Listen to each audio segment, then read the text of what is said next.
Good afternoon, girls. Today we are going to discuss about the last portion of the economic planning, that is related to the planning process, the changes in the planning process. जो सबसे पहला change जो लाया गया था वो 1990-91 में बदलाव किया गया था, जिससे हमारी जो स्ट्रेटजी थी उस स्ट्रेटजी में एक बेसिक जो चेंज किया गया था वो 1990-91 में जब हमारी 8वीं पंचवर्षीय योजना शुरू होने वाली थी तब ये किया गया था। और इसके बदलाव का मुख्य जो कारण रहा था वो पिछली पंचवर्षीय योजनाओं के दौरान जो एक मेन प्रक्रिया या एक मेन विचारधारा जिसे हम कह सकते हैं, जो प्लानिंग कमीशन के द्वारा या हमारी गवर्नमेंट के द्वारा मैक्रो इकोनॉमिक ऑब्जेक्टिव्स को अचीव करते हुए बनाई गई थी, उसमें एक बदलाव किया गया था। जो हम 1990-91 से पहले हम बात करते हैं, ये बात सही है कि हमने प्लानिंग प्रोसेस में हैवी इंडस्ट्रीज़ को जो है इम्पोर्टेंस दी थी, और उसकी साथ साथ हमारी जो प्लानिंग प्रोसेस था वो प्लानिंग प्रोसेस जो है सोशलिस्टिक इकोनॉमी के स्ट्रक्चर को थोड़ा सा झुकाव ज़्यादा था। अर्थात हमारी जो रिसोर्सेज थे, प्लानिंग कमीशन ने उन रिसोर्सेज को मुख्य तौर पर भारी उद्योगों के अंदर ज़्यादा इन्वॉल्व किया था, यानी कि PSUs हमने ज़्यादा खोली थी। हमारे यहाँ जो इंडस्ट्रियल स्ट्रक्चर था, प्राइवेट सेक्टर के लिए जो क्षेत्र हमने खोले थे, उसके लिए भी हमने लाइसेंस सिस्टम प्रणाली जो है वो एक प्रक्रिया को अडॉप्ट किया हुआ था, जो कि बहुत कॉम्प्लिकेटेड थी। उसके अलावा हमारे मुख्य रिसोर्सेज पर ज़्यादातर पर अधिकार जो है वो गवर्नमेंट का था, यानी कि पब्लिक सेक्टर का ज़्यादा अधिकार था, जिसे हम नेशनलाइजेशन कहते हैं। दूसरा था हमारे जो रिसोर्सेज प्राइवेट सेक्टर के लिए, हमने सेक्टर कहने को तो हमारी मिक्स्ड इकोनॉमी थी और कुछ क्षेत्र हमने निजी क्षेत्र के लिए भी छोड़े हुए थे, लेकिन उनकी संख्या काफ़ी कम थी और उनकी जो प्रणाली थी उस क्षेत्र में नई कंपनियों को आने के लिए लाइसेंस लेना पड़ता था, और लाइसेंस लेना एक बहुत जटिल प्रक्रिया थी, जिसकी वजह से निजी क्षेत्र का भी विकास नहीं हो रहा था। तीसरा जो था, हमने इंटरनेशनल लेवल पर जो इकोनॉमिक पॉलिसी अडॉप्ट की थी। हमारा जो पॉलिसी थी एक्सटर्नल ट्रेड, इंटरनेशनल ट्रेड को लेकर, वो हमारी जो है इंट्रोवर्ड पॉलिसी ज़्यादा थी, यानी कि हमारा जो झुकाव था, हमने एक स्ट्रिक्ट इकोनॉमिक पॉलिसी को अडॉप्ट किया हुआ था। पिछला जो हमारा अनुभव था, हम अपने देश के दरवाजे जो हैं इंटरनेशनल ट्रेड के लिए खोलने के लिए डर रहे थे। अर्थात हमने बहुत सारी कस्टम ड्यूटी लगाई हुई थी, जिसकी वजह से इंटरनेशनल ट्रेड हमारा फल फूल नहीं रहा था। तो इसका नतीजा ये हुआ कि 1990-91 में हमारा जो इकोनॉमिक स्ट्रक्चर था वो क्रैश होने की कगार पर था। We are on the march of the economic crisis. हम इकोनॉमिक बैंकरप्सी के किनारे पर थे, कगार दिवालिया होने की कगार पे थे। हमारे पास फॉरेन करेंसी नहीं बची हुई थी, हमारे पास व्यापार से पैसा नहीं आ रहा था, हम अपनी जो आयात थे उसको चुकाने के लिए हमारे पास पैसा नहीं बचा था। तो इसका नतीजा ये हुआ कि हमें 1990-91 में अपनी जो अब तक की पॉलिसी थी उसको इंट्रोस्पेक्ट करने की ज़रूरत थी। तो उसी प्रक्रिया के तहत हमने, और उस समय पर इंटरनेशनल लेवल पर भी कई जो है इकोनॉमिक बदलाव को लेकर कई प्रक्रियाएं चल रही थी। तो उन सब के साथ पेशअप करते हुए 1990-91 में हमने अपने इकोनॉमिक रिफॉर्म्स किए और एक नई नीति इकोनॉमिक पॉलिसी को बनाया गया, और इस पॉलिसी का नाम जो है LPG की नीतियों के नाम से जाना जाता है। L stands for the liberalisation, P stand for the privatisation and G stands for the globalisation. तो इन पॉलिसीज़ का क्या मतलब है, अभी हम वन बाय वन करके देखते हैं। तो सबसे पहले है लिबरलाइजेशन। लिबरलाइजेशन का मतलब क्या है कि हमने जो लाइसेंस राज व्यवस्था थी, जो हमने आंतरिक तौर पर नई फर्मों को मार्केट में एंटर करने के लिए जो एक स्ट्रिक्ट लाइसेंस राज प्रणाली थी, उसमें बदलाव की आवश्यकता थी। तो उसको हमने जो बहुत कॉम्प्लिकेटेड था, जिसे इंस्पेक्टर राज या लाइसेंस राज के नाम से जाना जाता था, और वो एक इंडियन इकोनॉमी पर एक स्टिग्मा था, जिसकी वजह से हमारा जो सेकंड प्लान प्रोसेस में हमने सोचा था कि प्राइवेट गवर्नमेंट सेक्टर का विकास सरकार कर देगी और उससे जो सरप्लस जनरेट होगा वो मोटिवेट कर देगा, इंफ्रास्ट्रक्चर जो डेवलप होगा वो निजी क्षेत्र को विकसित करने में सहयोग करेगा, तो निजी क्षेत्र अपने आप विकसित होता चला जाएगा। लेकिन वो हुआ नहीं, और उसका मुख्य कारण था स्ट्रिक्ट जो हमारे रूल रेगुलेशंस थे, लाइसेंस मिल प्रणाली थी, वो इसका मुख्य कारण रहा। तो 1990-91 में सबसे पहला जो रिफॉर्म किया गया उनको लिबरल किया गया, उनमें ढील दी गई, उनमें छूट दी गई, और लाइसेंस की जगह पर एक एनओसी को अडॉप्ट कर लिया गया कि एक एनओसी जो है वो अप्लाई की जाएगी। उसके लिए निश्चित टाइम तय कर दिया गया है कि जो मानक तय किए हुए हैं, यदि कोई फर्म उन सारे मानकों को पूरा करती है तो उसको निश्चित समय के अंदर लाइसेंस मिल जाएगा। तो ये जो प्रक्रिया है वो लाइसेंस, वो उदारीकरण की प्रक्रिया कहलाती है। और उदारीकरण की प्रक्रिया केवल आंतरिक रूप से नहीं थी, ये बाहरी रूप से भी थी। बाहरी रूप का मतलब है कि इसमें जितनी भी अंतर्राष्ट्रीय व्यापार या राष्ट्रीय व्यापार, जिसे अंतर क्षेत्रीय व्यापार कहते हैं, दोनों में जिस भी तरह के नियम कायदे कानूनों की वजह से रुकावटें आ रही हैं, रेस्ट्रिक्शंस आ रही हैं, तो उन सारी रुकावटों को, रेस्ट्रिक्शंस को दूर हटाया जाए। दूसरी जो इसके मुख्य शब्द था वो था प्राइवेटाइजेशन, निजीकरण। तो हमने जो द्वितीय पंचवर्षीय योजना में जो भारी उद्योगों की स्थापना की थी, जिन भारी उद्योगों को सरकार के द्वारा स्थापना की गई उनको हम PSU, पब्लिक सेक्टर यूनिट्स के नाम से जानते हैं। तो जो ये पब्लिक सेक्टर यूनिट्स थी, इनके अंदर पैसा बहुत ज़्यादा लगा हुआ था और इनका जो आउटपुट था वो अभी तक सफिशेंट नहीं था। तो इस बात को देखते हुए ये सरकार के लिए सफ़ेद हाथी की तरह, सरकार के लिए ही क्या, भारतीय अर्थव्यवस्था के लिए एक सफ़ेद हाथी की तरह हो गई थी, जिनके ऊपर बहुत ज़्यादा जो है एक्सपेंडिचर हो रहा था, हमारे रिसोर्सेज जा रहे थे, और उस हिसाब से हमारी इकोनॉमी जो है ग्रो नहीं कर पा रही थी। इनसे ना तो हमें डायरेक्टली कोई सरप्लस जनरेट हो रहे थे और ना ही इनडायरेक्टली कोई हमारी इकोनॉमी को ये बूस्टअप कर पा रहा था कि हमारा प्राइवेट इसके जो बेनिफिट्स हैं उसकी वजह से निजी क्षेत्र को बढ़ावा मिल रहा हो। तो इस वजह से ये तय किया गया कि इन जो बीमार उद्योग है, सिक इंडस्ट्रियल यूनिट्स हैं, जो पब्लिक सेक्टर यूनिट्स सही ढंग से कार्य नहीं कर रही हैं, उसके कार्य न करने के कई कारण थे। जैसे मुख्य कारण इसमें से माना जा सकता है कि उसमें जो निर्णय लेने की जो सरकारी तंत्र होता है, उसमें जो डिसीज़न लेने की जो प्रक्रिया होती है वो काफ़ी कॉम्प्लिकेटेड और टाइम कंज्यूमिंग होती है। कि नीचे से फाइल चलेगी, कोई एक फैक्ट्री के अंदर कोई प्रोडक्शन बढ़ाने का या कोई इनपुट लगाने का या मशीनरी चेंज करने का कोई डिसीज़न लेना है, तो उस डिसीज़न को लेने के लिए पहले नीचे से एस्टिमेट बनेंगे, फाइल ऊपर जाएगी, फिर वो ऊपर से परमिशन होकर नीचे तक आएगी। तो ये एक बड़ा टाइम कंज्यूमिंग प्रोसेस होता था, और जब तक वो डिसीज़न होकर आता था तब तक तो शायद जो है उस डिसीज़न की ज़रूरत ही ख़त्म हो चुकी होती थी। तो सार्वजनिकरण की ये एक बहुत बड़ी खामी रही है कि उसमें जो है एक तो निर्णय लेने में जो देरी रहती है, और दूसरा क्या रहता है कि वहाँ पर जो भी लोग काम करते हैं वो प्रॉफिट मोटिव से काम नहीं करते थे। उनका मुख्य उद्देश्य होता था कि उनको पता है कि उनकी जॉब्स ऐसे ही चलेंगी, सैलरीज मिलती रहेंगी, तो वो अपना उसी हिसाब से काम करते थे, और उनके अंदर काम करने की जो एक भावना होती थी उसको लेकर कोई भी मोटिवेशन नहीं रहता था। तो इसीलिए निजीकरण को जो है ये तय किया गया कि जो सार्वजनिक उद्योग सही ढंग से कार्य नहीं कर रहे हैं या मुनाफा नहीं कमा रहे हैं, उन उद्योगों का जो ओनरशिप है उसके अंदर जो सार्वजनिक क्षेत्र की जो सरकार की जो हिस्सेदारी है, अपनी हिस्सेदारी को बेचकर वो निजी क्षेत्र के हाथों में दे देगी, ताकि इस क्षेत्र का विकास किया जा सके। तीसरा जो उद्देश्य है वो है वैश्वीकरण का। जो इकोनॉमिक रिफॉर्म्स की तीसरी पॉलिसी थी, तीसरा जो मेन एरिया था जिसमें जो बदलाव किया गया वो था ग्लोबलाइजेशन, वैश्वीकरण।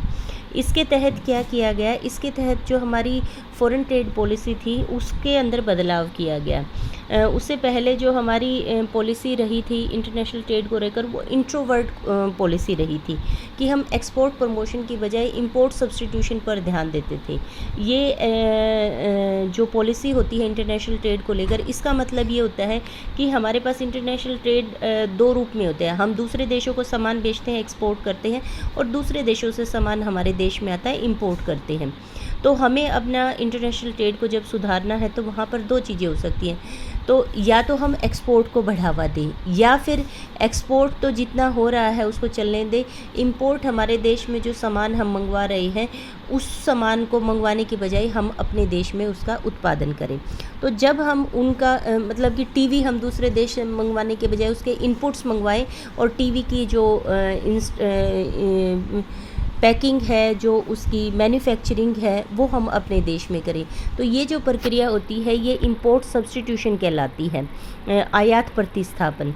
तो उससे पहले जो 1990-91 से पहले हमारा जो इंटरनेशनल ट्रेड पॉलिसी थी, हमारी जो एक्जिम पॉलिसीज़ को बोलते हैं, EXIM, EX stand for export, IM stand for import. तो ये जो एक्जिम पॉलिसी थी ये इंट्रोवर्ट थी, यानी कि हम इंपोर्ट सब्स्टिट्यूशन पर ज़्यादा ध्यान दे रहे थे और एक्सपोर्ट प्रमोशन पर कम ध्यान दे रहे थे। तो वैश्वीकरण के द्वारा ये मोटिवेट किया गया कि हमें अपने बाज़ार जो हैं विदेशी कंपनियों के लिए खोलने चाहिए। इससे हमारे बाज़ार के अंदर जो है विदेशी कंपनियाँ आएंगी तो हमारा जो घरेलू उद्योग है उसको भी मोटिवेशन मिलेगा, कंपटीशन के अंदर वो अच्छा सामान कम कीमत पर उपलब्ध करवाने की कोशिश करेगा।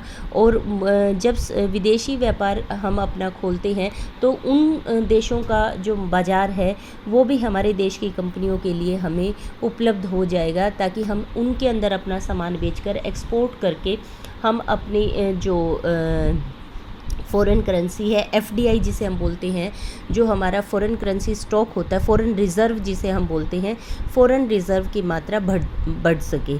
फ़ॉरेन रिज़र्व हमें क्यों चाहिए होता है? अल्प विकसित देशों के अंदर समस्या क्या रहती है? अल्प विकसित देशों के अंदर पूंजी की बहुत, जो विकास के रास्ते में सबसे बड़ी रुकावट रहती है, पूंजी की कमी। पूंजी कहाँ से मिलती है? पूंजी मिलती है लोग जब सेविंग करते हैं, सेविंग को इन्वेस्ट करते हैं, और इन्वेस्टमेंट करने से प्रोडक्शन बढ़ती है, प्रोडक्टिविटी बढ़ती है, और उस प्रोडक्टिविटी से लोगों की आय बढ़ती है। और आय बढ़ने से फिर क्या होगा? दोबारा से लोगों की सेविंग बढ़ती है, क्योंकि हमने केन्स पढ़ा है, हम जानते हैं कि सेविंग कहाँ से आती है, Y = C+S। तो अल्प विकसित देशों के अंदर लोगों की Y जो होती है, इनकम ऑलरेडी कम होती है, तो सेविंग कम रहती है, और इसकी वजह से यहाँ पर इन्वेस्टमेंट के लिए पैसा कम रहता है। तो दूसरा जो सोर्स होता है कैपिटल फॉर्मेशन का, वो विदेशी व्यापार ही होता है। तो जो इंटरनेशनल ट्रेड होता है, एक्सपोर्ट होता है, it is considered as the engine of growth. इसको विकास का इंजन कहा जाता है कि एक्सपोर्ट के द्वारा हम करेंसी को, फॉरेन करेंसी को, या कैपिटल फॉर्मेशंस जो है वो हम कर सकते हैं। विदेशी व्यापार जब हम करते हैं तो वहाँ से जो करेंसी आती है वो असल में कैपिटल फॉर्मेशन का, फ़ॉरेन जो इन्वेस्टमेंट आती है, इसको हम फ़ॉरेन इन्वेस्टमेंट मानते हैं, जो हम एक्सपोर्ट से पैसा हमारी अर्निंग आती है। तो इस अर्निंग को हम बढ़ाकर अपना आर्थिक विकास कर सकते हैं। तो इसके लिए बहुत ज़रूरी है कि हम अपने एक्सपोर्ट को बढ़ाएं। एक्सपोर्ट हमारा तभी बढ़ेगा जब हम दूसरे देशों में अपना सामान बेच पाएंगे। दूसरे देश हमें सामान बेचने की परमिशन कब देंगे? जब हम उनको अपने देश के अंदर अपना सामान बेचने की परमिशन देंगे। तो ये जो प्रक्रिया है, इस प्रक्रिया को लेकर काफ़ी समय से एग्रीमेंट्स, वो राउंड्स चल रहे थे। आप जानते हैं कि प्रथम विश्व युद्ध हुआ, द्वितीय विश्व युद्ध हुआ, उनके पीछे मुख्य कारण क्या था? इंटरनेशनल ट्रेड ही था। कॉलोनीज़ जितनी भी थी, उपनिवेशवाद जो था, वो असल में क्या था? वो इंटरनेशनल ट्रेड का ही एक बिगड़ा हुआ रूप था। तो द्वितीय विश्व युद्ध के बाद जब सभी देशों ने, जो गुलाम देश थे, भारत जैसे देश, उन्होंने सब ने कहा कि नहीं, हम आपके गुलाम नहीं रहना चाहते। वहाँ की जनता ने बगावत की, तो दबाव में आके जो ये शासक राष्ट्र थे, इन्हें आज़ाद तो करना पड़ा, लेकिन जो पूंजीवादी व्यवस्था थी, उस पूंजीवादी व्यवस्था ने दबाव बनाया कि इंटरनेशनल ट्रेड के बिना तो काम नहीं चलेगा। ठीक है, आप कॉलोनीज़ मत बनाइए, उनको राजनीतिक रूप से गुलाम मत बनाइए, लेकिन हम आर्थिक रूप से व्यापार जो है, अंतर्राष्ट्रीय व्यापार है, उसको बंद मत कीजिए, क्योंकि ये विकसित देशों के साथ साथ विकासशील देशों के लिए भी या अल्प विकसित देशों के लिए भी बहुत आवश्यक है। तो 1945 से ही, जब द्वितीय विश्व युद्ध ख़त्म हुआ था, तब से ही लगातार बैठकें चल रही थी। और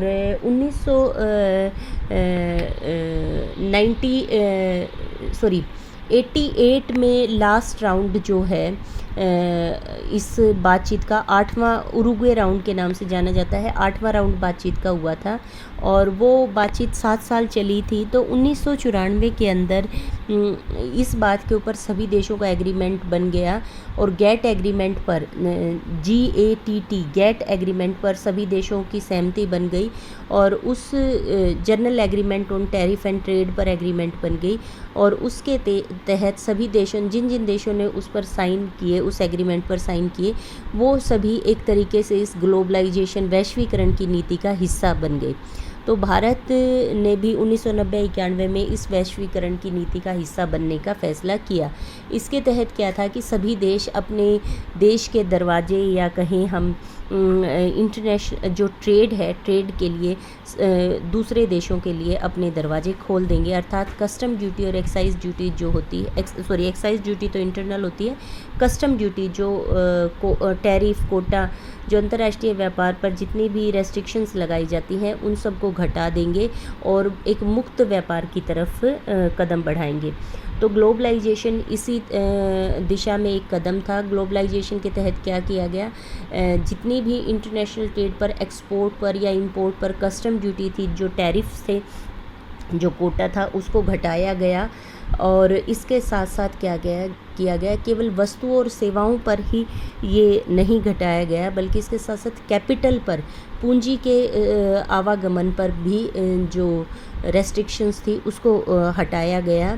फेरा की जगह, फेरा एक एक्ट है जिसकी जगह पर FEMA act, foreign exchange management act, पहले रेगुलेशन एक्ट होता था, फिर फेरा foreign exchange regulation act FERA, उसकी जगह पर फेमा फॉरेन एक्सचेंज मैनेजमेंट। भाई अब रेगुलेट नहीं करेंगे, उसको कंट्रोल नहीं करेंगे, बल्कि उसको मैनेज करेंगे कि वो ज़रूरत से ज़्यादा ना आ पाए या ज़रूरत से ज़्यादा ना जा पाए, या उसके नेगेटिव असर जो हैं वो देश पर ना पड़ने पाए।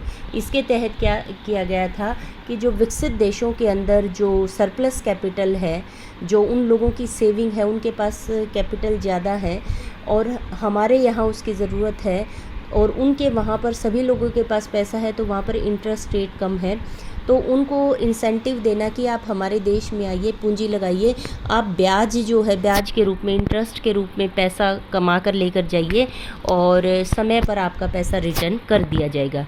हमें क्या था, हमें पूंजी मिल रही थी और उन लोगों को अच्छी ब्याज की दरें मिल रही थी।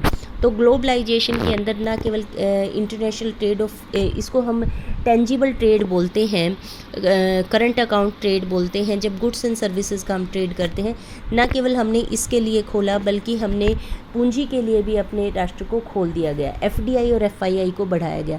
इसके साथ साथ हमने जो विदेशी कंपनियां थी उनको आमंत्रित किया कि आप आइए हमारे देश के अंदर उत्पादन कीजिए, उनको ओनरशिप, फॉरेन कैपिटल के लिए, FDI के लिए हमने बहुत सारे क्षेत्र खोल दिए गए कि वो किसी क्षेत्र के अंदर 50%, किसी के अंदर 49%, किसी के अंदर 51%, किसी के अंदर 75% तक विदेशी कंपनी अपना पैसा लगा सकती है और वो उत्पादन यहाँ पर कर सकती है।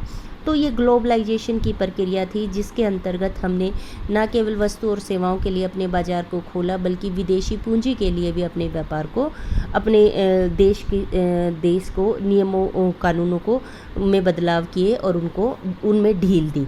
तो ये जो तीनों नीतियाँ थी, इनका नियोजन किस प्रकार से किया गया, एक तो निजीकरण की आवश्यकता क्यों थी ये मैंने आपको बता दिया है, उदारीकरण की क्या आवश्यकता थी ये भी मैंने आपको बता दिया है, वैश्वीकरण की आवश्यकता क्यों थी ये भी मैंने आपको बता दिया है।